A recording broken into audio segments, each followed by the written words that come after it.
Hey everyone, I want to go over requesting letters of recommendation. First and foremost, you need to follow the rules of professional communication. This should be with any email. You always want to appear professional and you always want to appear polite. And I have another presentation that I've created on this topic, so make sure you have reviewed that. So your first email is a request, and it should include the following. When you need your letter of recommendation, let the potential recommender know the purpose of the letter, who it is for, why you need it, when you would like it by, and that is at the university. If they need it by a set date, request that the letter be completed at least a week prior. And moreover, give recommenders 2 weeks minimum to write your letter. It's not as if a teacher or whomever receives a request and they begin to write immediately. Most of us carve out a set amount of time to be able to accomplish the task. Next up, you thank them in advance for their consideration. Again, you want to appear polite and you want to appear grateful. I certainly won't write a letter of recommendation for someone if they don't appear to be, again, polite or grateful, because writing a letter of recommendation for someone is a favor. It isn't something, again, that takes us 5 minutes to turn around. Any decent letter of recommendation that I've written has taken at a minimum anywhere from 20 to 30 minutes, sometimes more. Then you give them the next steps if they agree to do it. So once I would say that once you have, okay, there we go, sorry, it skipped ahead too far. The second email, provided that this person has agreed to write you a letter, should include the following.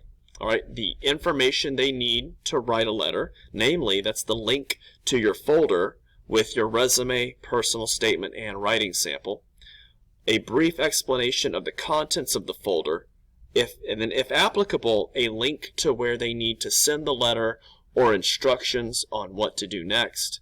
And then again, you thank them for agreeing to write the letter. Once they've agreed to write it and you have sent them all the relevant information, begin writing a thank you note, not an email, for them taking time to write a letter. Even if they haven't completed the letter yet, it is best to thank them ahead of time. If you want to give them a token gift, a chocolate or something like that, hey, that's totally up to you. But at bare minimum, a physical thank you note. I know that you can go somewhere like Barnes & Noble, really any grocery store, and they'll have a pack of thank you notes for, I mean, they're relatively inexpensive. I don't think I've ever spent more than $5 on a pack of thank you cards. So if you want to go all out and get a Hallmark card or something like that, that is on you. But you need some token of your appreciation that is not an email and is not basically you just saying thank you. You want to show that you are grateful for what they've done. So there's, just like with anything, there's a few things to consider. When choosing a recommender, you want someone who knows the work you've done and the type of person you are. Your counselor only knows you by your transcript. This goes back to writing our college admission essays. The college admission essay isn't an essay version of your resume. Your resume tells me what you've done. Your college admission essay tells me who you are. Likewise, your counselor only knows you to the extent of what's on your transcript. So a counselor writing a letter of recommendation is redundant. And I'm not sure that would fly with a lot of universities unless you have an established working relationship with them. Otherwise, you're better asking your teachers, you're better asking club sponsors.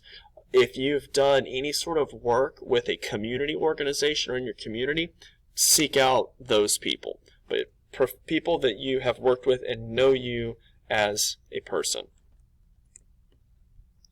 If you ever have to send a reminder, and sometimes you will, sometimes you need to send a reminder again, be polite as possible. Much like in professional communication, do not make demands. You are in no position to demand something from someone writing you a letter of recommendation. And moreover, if you get demanding, they may reconsider writing that letter. Again, I don't write letters for people who are intentionally unprofessional, impolite, or crude in that way. And make no mistake, making demands is very crude. All right, so let's look at some examples that I have created. And if you want to use these as a template, feel free to do so. Don't word it exactly this way. Use this as a framework from which to build your own request. But again, I believe in templates, I believe in models, and so it may be helpful for you to create a Google Doc where you have both emails more or less ready to go, and you can copy and paste that into the body of the email, just change the name of the recipient, and that may save you a little bit of time. So let's go over this. Dear Mr. Scott, I hope this email finds you well. I'm working towards applying to the University of Texas and would be honored if you would consider writing a letter of recommendation for me. I plan to major in business and greatly look forward to the next phase of my academic career.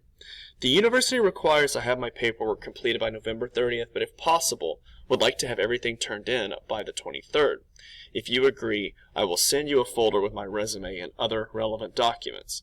Thank you for your consideration. Best regards, John Smith. Now let's look at the follow-up email where a recommender has said yes. This is what you would send. You would send something like this next. Dear Mr. Scott, thank you for agreeing to write a letter of recommendation for me. Below, you will find a link to the following: my academic resume, a list of courses, service, and accomplishments from the last 3 years, a personal statement, a brief narrative essay that best illustrates my personality, samples of my writing, and FYI, guys, I put the parentheses with the S. You don't want to do that. It depends on how many. If you have one sample or if you have multiple samples. I leave that up to you, though. So samples of my writing. Work that best reflects my creative/academic writing ability. And again, the creative/academic, this is on you. If you're choosing creative pieces, you need to put creative. If it's a research paper, put academic. Or if you're doing both, you can have more than one writing sample. You can say my creative and academic writing abilities. And then you see I have the link right here. And then I go on. When completed, please send the letter to gwilson@centenary.edu with my name in the subject line. I understand that your time is valuable and greatly appreciate you taking the time to do this. If I can provide anything else, please let me know. Best regards, John Smith. So you'll see that I've given the recommender a list of what is in the folder, and I've given them instructions on who to send it to. And the previous email, I already established when I would need it by. So this concludes requesting letters of recommendation.